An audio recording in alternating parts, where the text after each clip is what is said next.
حضرت عثمان ذو النورین رضی اللہ تعالی عنہ کے بارے میں آتا ہے کہ آپ رضی اللہ تعالی عنہ کو اللہ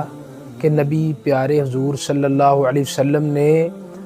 بہت ساری بشارتیں دی ہوئی تھیں کہ آپ جنتی ہیں، آپ جنتی ہیں، آپ جنتی ہیں۔ ایک دفعہ تو ایسا ہوا کہ جس طرح حضرت عثمان ذو النورین نے کنواں خرید کر دیا، مسجد کے لیے جگہ خرید کر دی، اور جب جنگ کا وقت آیا تو بہت سارے گھوڑے، چاندی، سونا اللہ کے راستے میں صدقہ و خیرات کیا۔ اسی وجہ سے حضور پاک صلی اللہ علیہ وسلم نے فرمایا کہ عثمان جنتی ہے۔ 10 مرتبہ حضرت عثمان کو بشارت ملی کہ آپ جنتی ہیں رسول اللہ صلی اللہ علیہ وسلم سے۔ اور اس کے علاوہ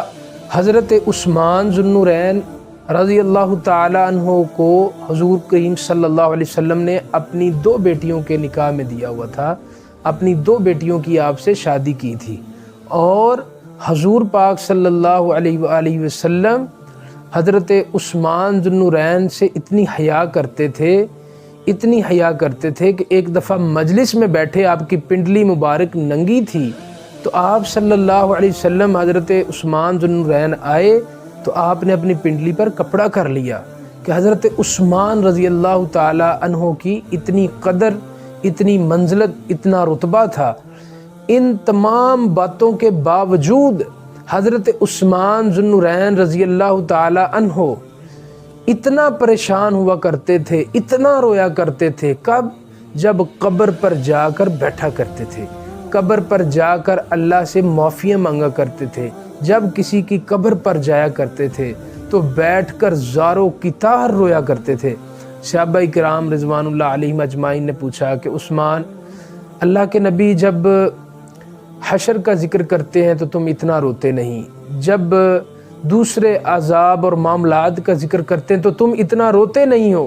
لیکن کیا وجہ ہے کہ جب اللہ کے نبی صلی اللہ علیہ وسلم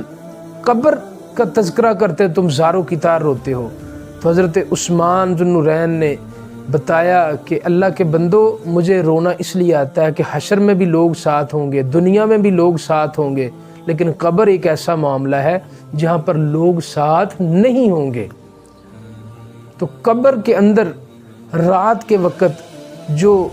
قبر کے اندر سوتا ہے، جو میت ہوتی ہے، ہمارے عزیز و اقارب، رفقا، دوست، احباب، جاننے والے، کیا حالت ہوتی ہوگی؟ وہاں پر روشنی کے لیے اللہ کے نبی صلی اللہ علیہ وسلم نے حدیث مبارک بتائی کہ رات کو سوتے وقت جو سورہ ملک کی تلاوت کر کے سوتا ہے، قبر کے اندر اللہ رب العزت اسے قبر کے عذاب سے محفوظ کریں گے۔ وہ صورت آ کر سامنے کھڑی ہو جائے گی کہ میں